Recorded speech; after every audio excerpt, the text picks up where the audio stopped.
الصلاۃ والسلام علیک سیدی یا رسول اللہ وعلی آلک و اصحابک یا شفیعنا یوم الجزا نحمد و نصلی علی رسول الکریم اما بعد اعوذ باللہ من الشیطان الرجیم بسم اللہ الرحمن الرحیم تبارک الذی بیدہ الملک وہو علی کل شیء قدیر۔ بہت بابرکت ہے وہ ذات جس کے ہاتھ میں ساری کائنات کی سلطنت ہے، وہ ہر چیز پر قادر ہے۔ اللہ تبارک و تعالیٰ کے نیک بندو، اللہ کا لاکھ لاکھ احسان کہ اشرف المخلوقات بنایا اور کروڑہا احسان کہ اپنے حبیب کا امتی بنایا۔ یہ سب سے بڑا کرم ہے، سب سے بڑی رحمت ہے جو نبی پاک صلی اللہ علیہ وسلم کے امتی ہیں۔ ابتدائی دور کے لوگ جب نبی پاک صلی اللہ علیہ وسلم کی ذات مقدس نے نبوت کا اعلان فرمایا تو وہ خوش قسمت ہستیاں جنہوں نے اپنی زندگی کا نصب العین نبی پاک صلی اللہ علیہ وسلم کی سنت مطہرہ پر عمل کرنے کا قصد کیا، اللہ تعالیٰ کے احکامات کو اپنی زندگی کا نصب العین بنایا۔ ایک اللہ کے نیک بندے کا واقعہ کوٹ کروں گا۔ 97 ہجری کا واقعہ ہے۔ شہر بصرہ میں ایک متقی اور پرہیزگار عابد و زاہد شخص حضرت اسماعیل رحمۃ اللہ علیہ کے نام سے معصوم تھا۔ ان کی مالی حالت انتہائی شکستہ تھی، مگر اپنی فطری قناعت کے سبب کبھی کسی کے سامنے دست سوال دراز نہیں کیا۔ شیخ اسماعیل کی بے سر و سامانی کا یہ علم تھا کہ چراغ جلانے کے لیے گھر میں تیل تک موجود نہ تھا۔ ایک رات ان کے ہاں ایک بچے کی ولادت متوقع تھی۔ آپ کی زوجہ نے عرض کیا کہ حضور آپ کسی پڑوسی سے کچھ پیسے قرض لے لیں۔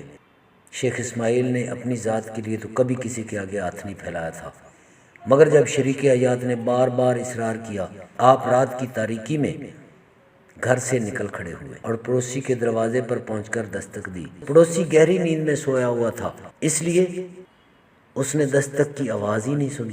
شیخ اسماعیل کچھ دیر تک دروازہ کھلنے کے انتظار میں کھڑے رہے، مگر جب پڑوسی کے قدموں کی چاپ تک سنائی نہ دی تو آپ خاموشی کے ساتھ لوٹ آئے۔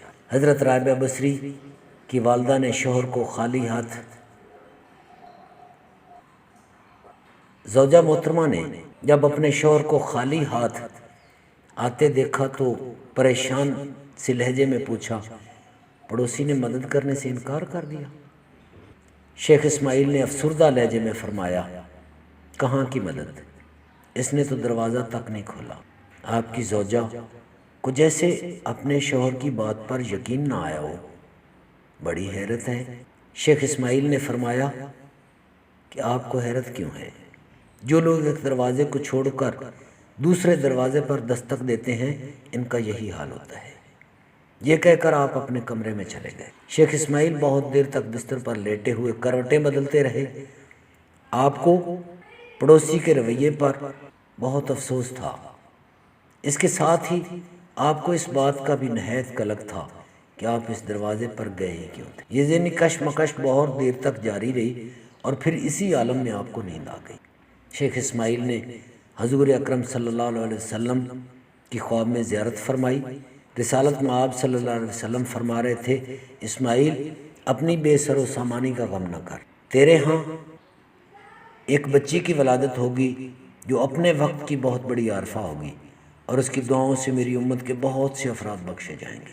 تجھے لازم ہے کہ حاکم بصرہ عیسیٰ زروان کے پاس جا اور اس سے کہہ دے کہ وہ مجھ پر ہر رات 100 بار اور شب جمعہ میں 400 مرتبہ درود بھیجتا تھا، مگر گزشتہ جمعے کی رات اس نے میری بارگاہ میں درود کا تحفہ نہیں بھیجا، اس لیے اسے چاہیے کہ وہ کفارے کے طور پر میرے قصد کو 400 دینار ادا کر دے۔ جب شیخ اسماعیل کی آنکھ کھلی تو آپ سرور کائنات صلی اللہ علیہ وسلم کے دیدار کی لذت سے سرشار تھے۔ پھر صبح ہوتے ہوئے آپ نے اپنا پورا خواب ایک کاغذ پر تحریر کیا اور حاکم بصرہ کے دربان کو دے دیا۔ عیسیٰ زروان اس وقت اپنے دربار میں بیٹھا ہوا تھا۔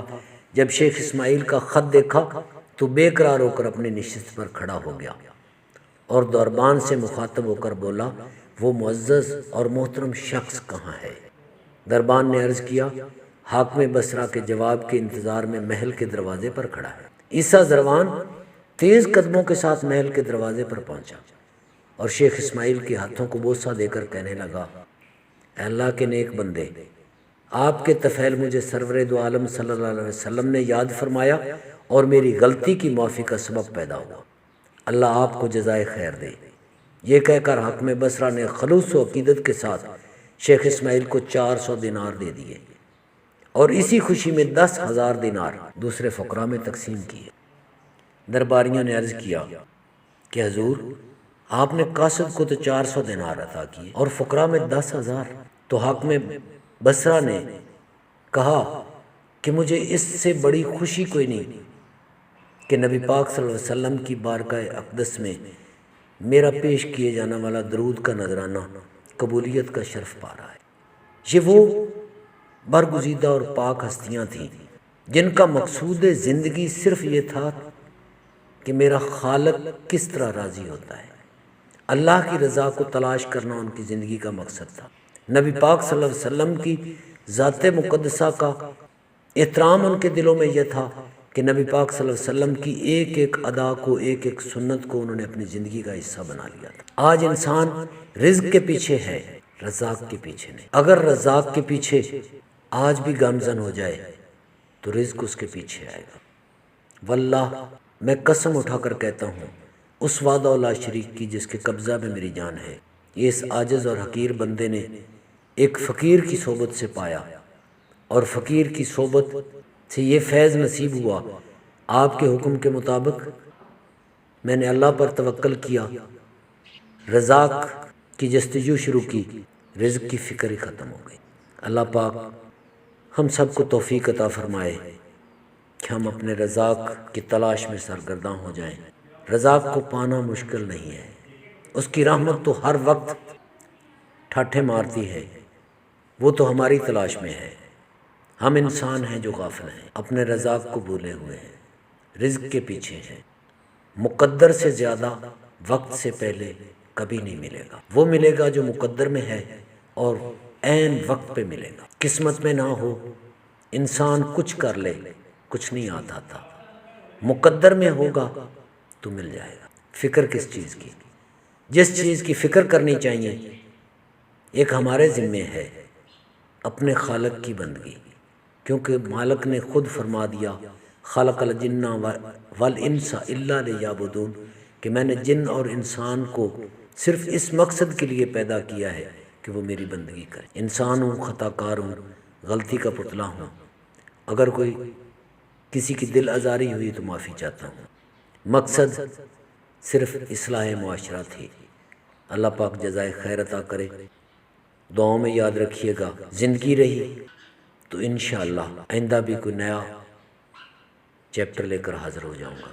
اگر آپ کو میری کاوش پسند آئی ہو تو عذرائے خدا باقی مسلمان بھائیوں تک بھی پہنچائیں، شاید کسی کے دل میں یہ بات آ جائے اور وہ اپنے خالق سے جڑ جائے۔ جزاک الخیر۔